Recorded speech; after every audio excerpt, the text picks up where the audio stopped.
Hello Nicholas, I've been checking out your videos and I've been trying to get on top of what genetically modified food is. However, I would really want you to explain to me how it will affect my life, your life. Thank you. Okay, I'll do my best to answer this question. And when I say the term genetically modified, instantly people go, oh my God, science, genetics, modified, altered, and that's exactly what it is. You know, you're going to, let's just say, cold water fish, you're taking, let's just say, a tomato, and you're taking the genes, transferring it, let's just say, to the tomato, okay? Why would they do that? Well, maybe they do not want the tomato to freeze. They want it to withstand certain temperatures.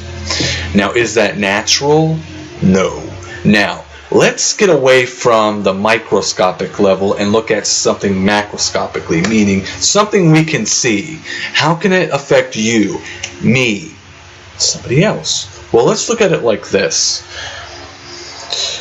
The food itself that you are eating, okay, may be genetically modified. Look at yourself as the lab rat of somebody else's experiment. You, at least at this time, based on the laws that are set maybe in your area, do not know what is genetically modified unless there is a food, how would you say, manufacturer. Let's just say if it's an organic producer, they may put the stamp non-genetically modified, non-GMO. So that's the only way you'll really know. All the other food, as simple as cornstarch, could be genetically modified. Now, what is the big deal? Why is it, oh my God, we should be so concerned about this? Well, number one, for your health, they really don't know what the long-term effects are. However, there were studies conducted where it would cause tumor in rats and just organ inflammation in pigs, you know. Now, mind you, the pigs eat, let's just say, genetically modified corn, okay, or whatever is genetically modified. And then let's just say they slaughter that pig and you ingest the pig. What do you think is going to happen to you? You know what I mean? So you have to think of it like that. Sometimes we go to the grocery store and we instantly think, oh, this meat is magically here. We don't think about the process the food goes through. You know, that's why it's a process. And, you know, the problem that arises with this is that, you know, if something is organic, it has to be labeled. It has to go through a strict process. But when something's genetically modified, the powers that be, the biotech companies and all that, Monsanto, Cargill, and etc., they don't want you to know. And the reason why they don't want you to know is they feel that you will question what is genetically modified food. Oh, this is something new. I never heard of it before. As you should question it. You know, it's something new that's going on. Not really. It's been going on for maybe a decade under the radar. But, you know, allergies are on the rise and other things that are occurring is, how would you say, questionable. Not only that, you have to think of not only yourself and your health and your organ function and etc. You have to actually look at, well, what about the farmers and what's happening with them?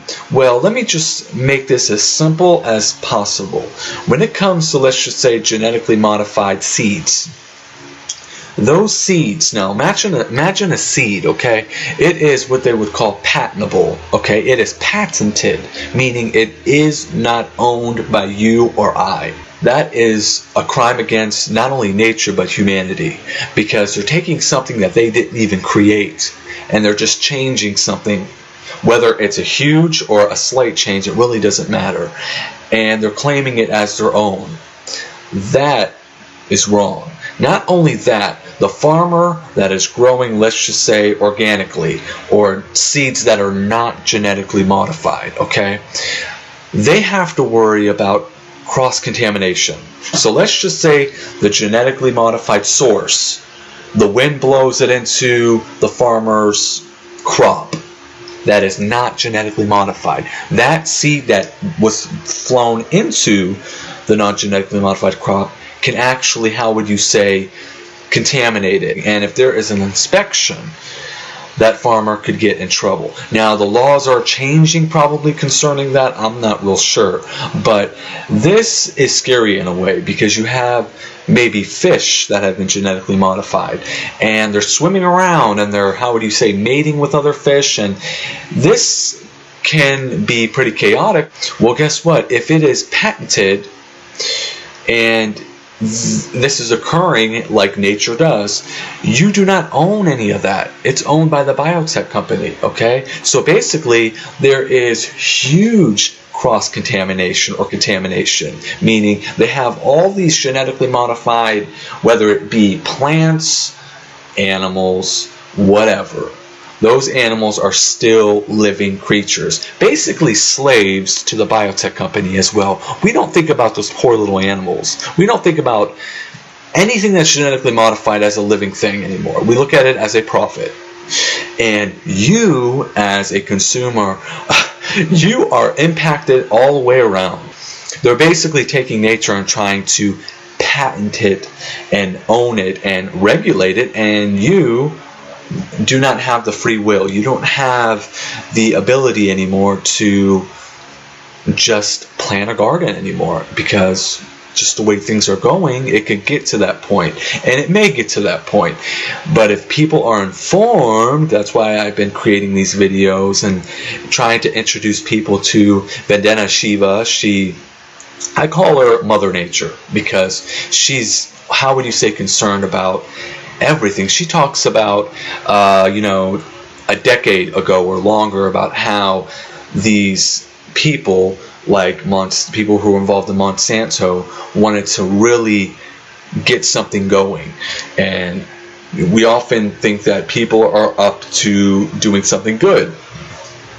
But it's not always like that. We don't know the agenda of these people.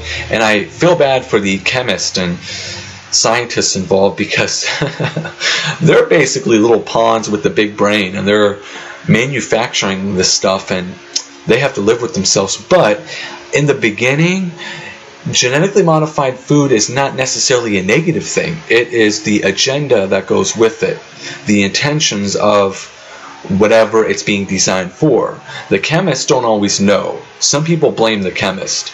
You can't blame the chemist or the scientist.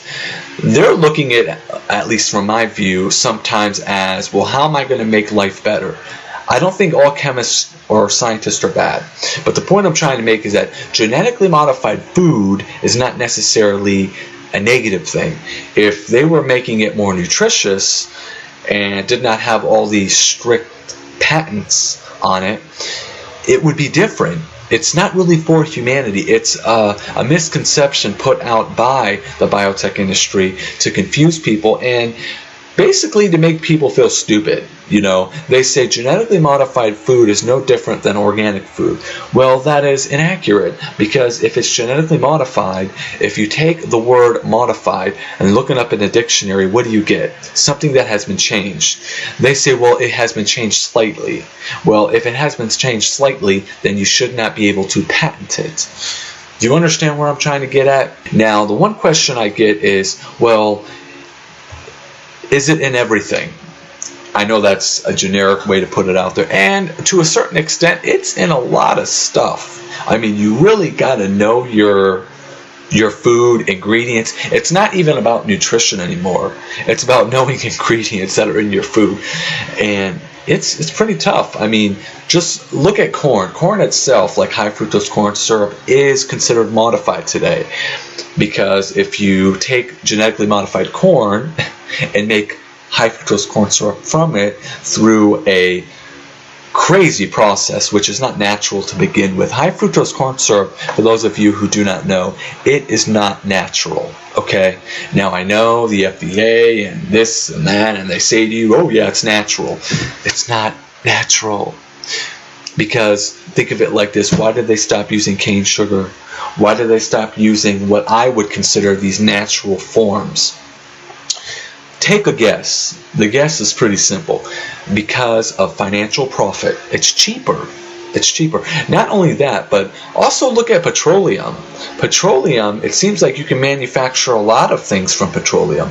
Now, some people say, well, if it comes from that source and we make it into something else like vitamin E or whatever, I don't know what, it must be good for you. Well, in my opinion, and I've spoken to people who have master's degrees that disagree with me, and that's completely fine.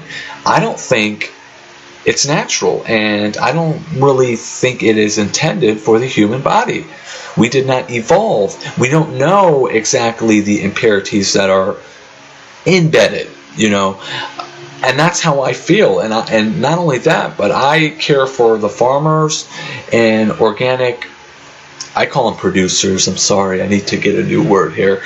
But I feel for them because they should have the right to function without being harassed by whatever governing body. And it is extremely intimidating to have law enforcement at your door telling you that your crop has been contaminated and you're being inspected and you have to pay a fine and you may go to jail. There are people who commit suicide over this, okay? But we as Americans, and I'm not trying to put a stamp on anybody, but we seriously need to get our asses in gear and focus on things that really can impact not only our current life, but a generation ahead of us. We just don't think about it because we are so mentally polluted with whatever television shows on TV or this and that and Obamacare. It's just crazy is the word for it to describe how I feel. But all you have to do is just open your ears to somebody that has passion and concern for others, and that will not steer you wrong. You do not have to be a scientist to understand this shit. You don't have to be a scientist to know that you can be owned. What you eat can be owned. Have you ever heard of a police state? We all understand that, right? Well, look at what you buy. That could be, how would you say, owned? And when I say owned, I mean you are limited to what you can do now or in the future with something as simple as a seed that you can put in the ground and grow. That's why I'm against legalizing, I'm getting the wrong terms here, legalizing marijuana, cannabis. I feel that it should be legal. Some people may say, well, it's a drug. It is not a fucking drug. I hate when people say that. I don't smoke cannabis yet. When I get older and my body cannot function the way it is and I'm in pain, I will resort to that. I'll move down to California if it's still legal down there. I do not care. But the point I'm trying to make is that I'm so sick and tired of the industry trying to, how would you say, claim something as a drug. And that's a scary thing. So you have to look at your health, what you do in your life. You are being limited to what you can do, but it's happening slowly over time to where you just don't notice it yet until one day you will have no rights to do anything. So that's why I'm concerned about it. Trust me, I love to have fun and do my thing, but there are things out there that are more important than my vanity, and it's human life and nature.